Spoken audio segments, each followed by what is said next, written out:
Les saluda nuevamente el abogado Jonathan Shah y en el video de hoy queremos hablar un poco sobre asilo afirmativo y qué cosas debemos tener en mente para poder ganar estos casos.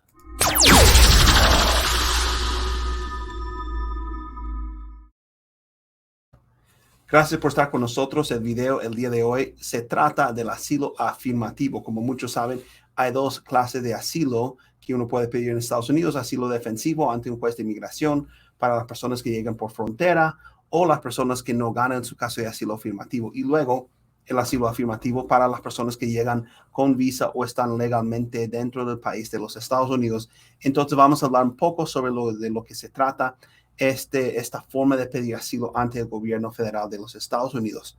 Vamos a iniciar con esto, ¿no? Cómo ganar el asilo afirmativo y este video no va a ser un video muy largo con todos los detalles, simplemente para darles a entender algunos de los conceptos que nosotros tomamos en cuenta como abogados de inmigración. Entonces, vamos a iniciar con esta presentación. El asilo afirmativo, obviamente, como decíamos, es un asilo que uno solicita o pide si está legalmente dentro de los Estados Unidos, ¿sí? Entonces, se pide el asilo ante un oficial de inmigración, ante USCIS, no con un juez de inmigración. Entonces, lo que va a pasar es de que eventualmente, después de mandar la aplicación, le van a citar para una audiencia o una entrevista más bien con un oficial de inmigración. Es diferente porque no hay un fiscal haciendo preguntas, no hay un juez escuchando y el abogado de uno muchas veces no puede hacer preguntas ni participar en la entrevista. Puede estar ahí para tomar notas y al final decir algunas palabras, pero realmente es una entrevista donde el oficial le hace muchas preguntas a la persona aplicando. Como decía antes, esto normalmente es para las personas que llegaron de manera legal al país con, digamos, una visa o por el aeropuerto.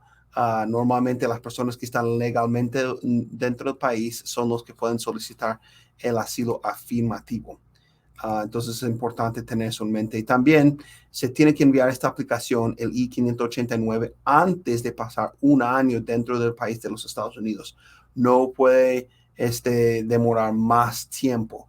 Eso es el famoso o la famosa regla de un año. Tenemos un año a partir del momento que los pies de uno pisa territorio de Estados Unidos para poder mandar esta aplicación, y si no se hace a tiempo, entonces uno no puede ganar el asilo. Muchos no saben, pero la aplicación I-589 es para pedir 3 protecciones: el asilo, retención de remoción o protección bajo el Convenio Internacional contra la Tortura. Pero para ganar el asilo, lo que todos quieren ganar para poder tener un camino hacia la residencia, uno tiene que mandar esta aplicación antes de cumplir un año en los Estados Unidos.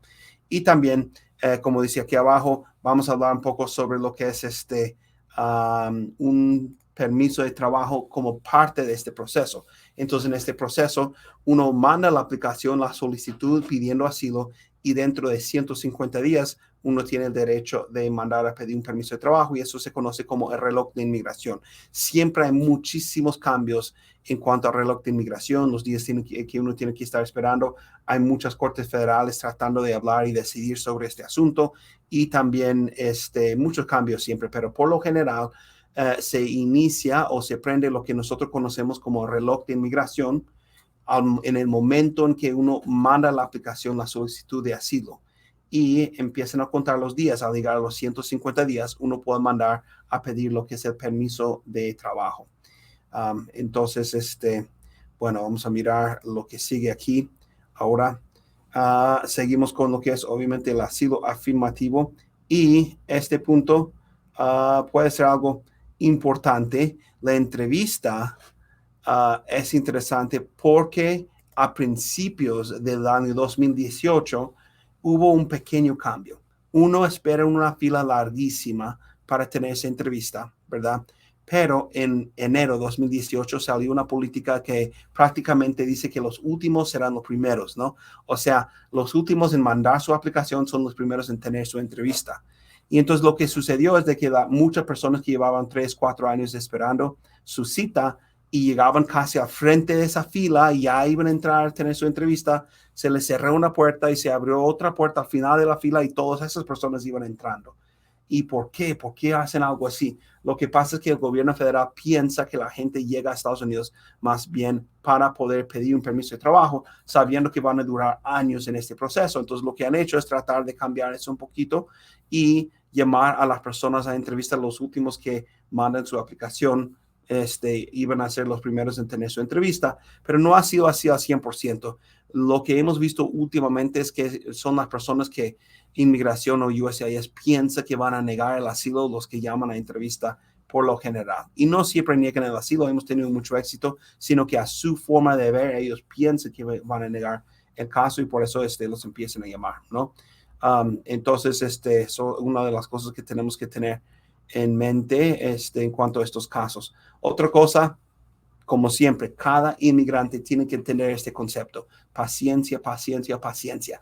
Cuando mandamos una solicitud de asilo afirmativo, pueden pasar años antes de tener la entrevista. Entonces es importante tener mucha paciencia como inmigrante en los Estados Unidos.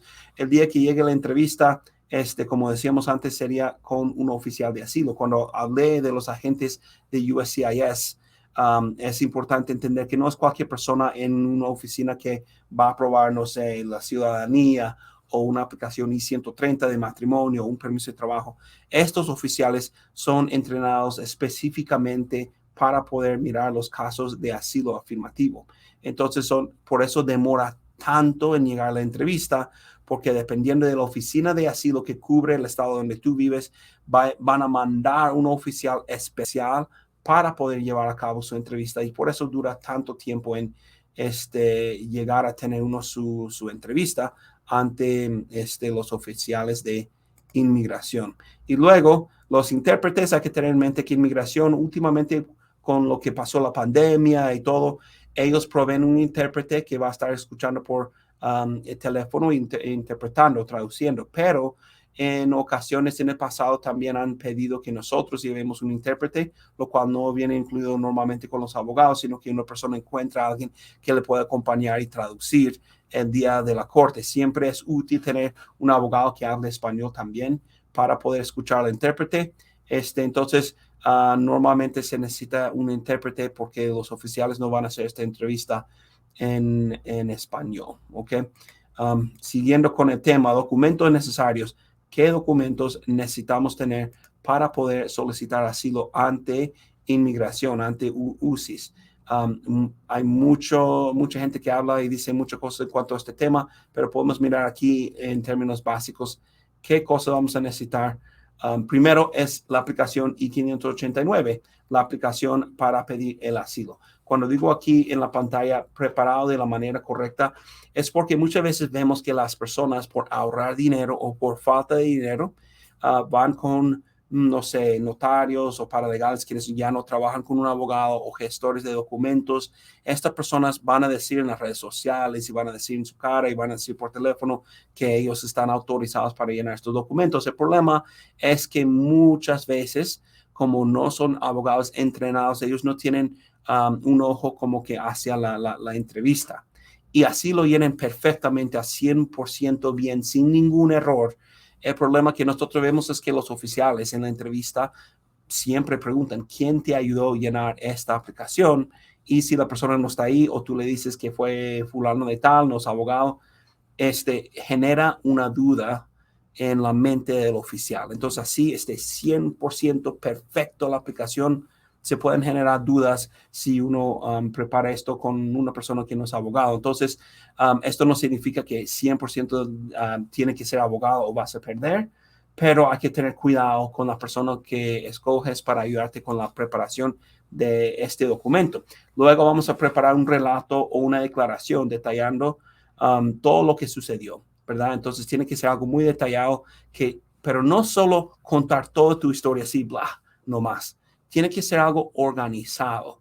Y entonces lo que nosotros hacemos en nuestra oficina es mirar los detalles del cliente y cómo van de acuerdo con la ley de asilo. Esa parte es muy importante, no solamente puedes decir todo, porque muchas veces se puede malinterpretar algo que tú dices. Un ejemplo, si tú dices, bueno, ellos llegaron a pedirme dinero, me estaban extorsionando. Bueno, la ley de asilo no te va a dar asilo si la razón principal por la persecución que tú sufriste es dinero. ¿sí? Entonces hay que tener esas cosas en mente, no es simplemente decir todo. Un ejemplo que me gusta usar es como que vamos a tomar una foto, pero la foto muchas veces queremos ponerle un filtro, o sea, algunos cambios o cambiar la luz un poquito o algo para que sea la misma foto, pero muy bonita la foto y luego la publicamos en el Instagram, ¿no? Lo mismo con un relato. Vamos a mirar el relato, pero vamos a ir mirando detalles para hacer más énfasis en puntos importantes que van de acuerdo con la ley de asilo. No saben la cantidad de veces que hemos tenido que corregir documentos o relatos, o incluso la persona mandó su aplicación y su relato con un paralegal que no estaba tomando en cuenta ciertos argumentos que los fiscales van a presentar en la corte o en la entrevista. El oficial va a tener en la entrevista, no toman en cuenta esas cosas, entonces pierden su caso y recién vimos un caso que perdió ante el oficial de UCIS en un asilo afirmativo, pero ya como había escrito su relato con un paralegal y no con un abogado, pasó a manos del juez de inmigración y luego cuando quiso cambiar algunas cositas ahí para ajustarlo de acuerdo con la ley, el juez dijo que no era creíble porque estaba cambiando su historia.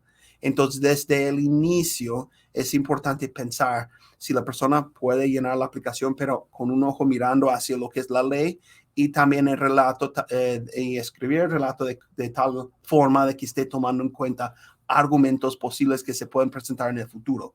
No es tan fácil de simplemente escribir tu historia, ¿no? Entonces, una de las cosas que es importante tener en mente. Otra cosa son las evidencias. Nosotros normalmente mandamos dos clases de evidencia. Evidencia personal, o sea, evidencias, documentos que uno trae consigo al país. Pueden ser reportes de policía, de médico, no sé, cualquier cosa, fotos, copias de pasaportes, cualquier cosa que sea de uno que uno va a traer. Y luego vamos a buscar artículos y reportes que hablan sobre las condiciones que se viven en el país. Entonces son dos clases de evidencia. Primero, de tu punto de vista, lo que tú viviste de acuerdo con tus documentos. Y luego el abogado va a preparar otros documentos que demuestran la condición del país.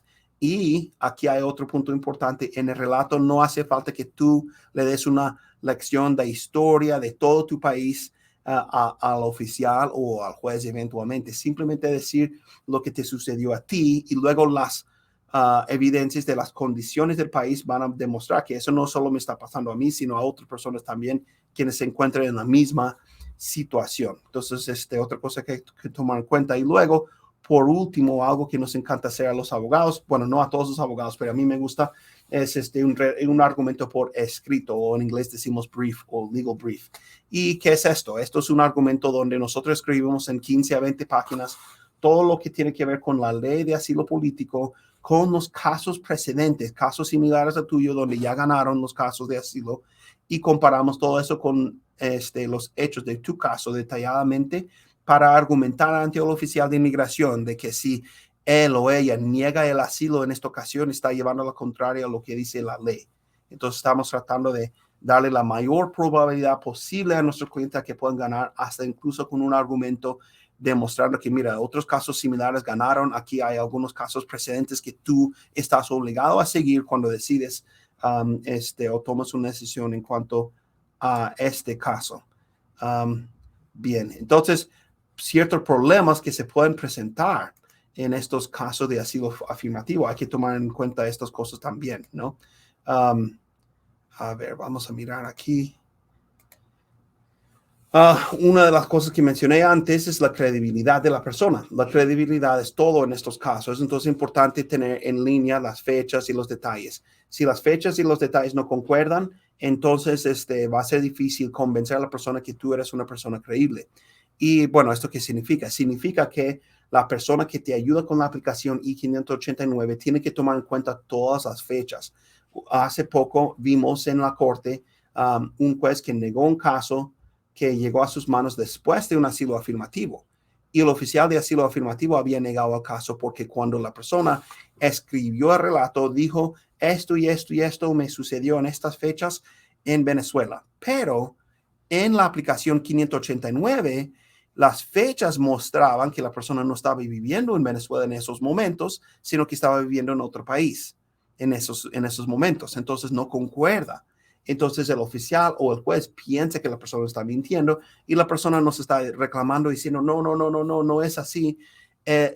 la persona que me ayudó a llenar estos documentos se equivocó, pero el juez no acepta esa explicación. La persona tiene que ser responsable y saber de sus fechas, ¿sí? Entonces, no es simplemente llenar una solicitud, escribir un relato, hay que estar seguro de que las fechas concuerdan y también las fechas en el pasaporte. He visto que cuando la persona tiene un relato súper bonito y la aplicación casi 100% perfecto y todo, pero en su pasaporte tiene una estampilla de otro país para esas fechas, bueno, todo anda mal, ¿no?